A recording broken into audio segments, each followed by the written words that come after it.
लोकसभा चुनाव 2024 की रणभेरी बस बजने ही वाली है। हर दल ने अपनी तैयारी पूरी कर ली है, लेकिन बीजेपी ने फिर से इस चुनाव के मुद्दे तय कर दिए कि आखिर 2024 में अहम मुद्दे रहने क्या वाले हैं।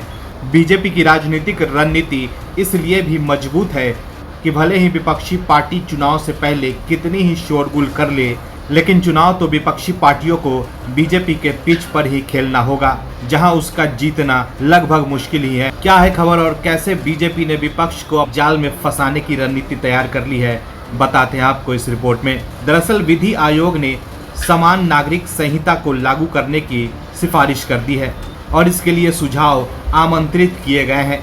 सरकार चाहती है कि इस मसले पर किसी फैसले से पहले नैरेटिव तैयार किया जाए। 2024 के लोकसभा चुनाव में 1 साल से भी कम का वक्त बचा है और उससे पहले ये कवायद हिंदुत्व के एजेंडे को धार देने की कोशिश लग रही है। यही नहीं, जनवरी 2024 को राम मंदिर के लोकार्पण की भी तैयारी है। ये एक भव्य आयोजन होगा और कई दिनों तक कुछ कार्यक्रम भी चलाने की योजना है। उत्तराखंड और गुजरात जैसे बीजेपी शासित राज्यों में तो समान नागरिक संहिता को लेकर पैनल भी बनाए गए हैं। खबर के मुताबिक बीजेपी सूत्रों का कहना है कि सरकार या पार्टी समान नागरिक संहिता को लेकर जल्दबाजी में नहीं है, लेकिन जनता के बीच इसे लेकर माहौल जरूर बनाना चाहते हैं।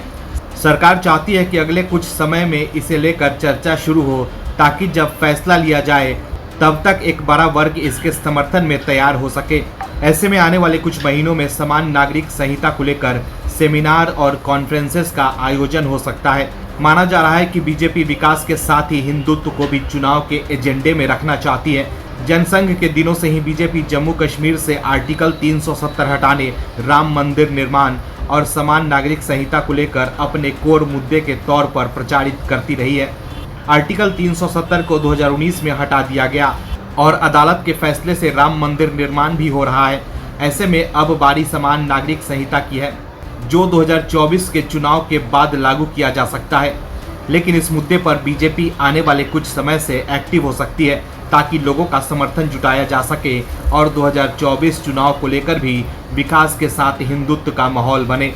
ऐसे में अगर बीजेपी इस मुद्दे पर 2024 के चुनाव से पहले एक्टिव होती है तो विपक्ष की मुसीबत और बढ़ सकती है।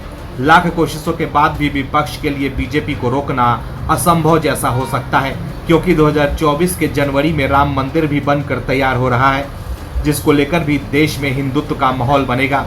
इसके अलावा समान नागरिक संहिता बीजेपी के लिए बोनस का काम करेगा। Bureau report, OMH news. और भी वीडियोस देखने के लिए चैनल को सब्सक्राइब करें और बेल आइकन को दबाएं।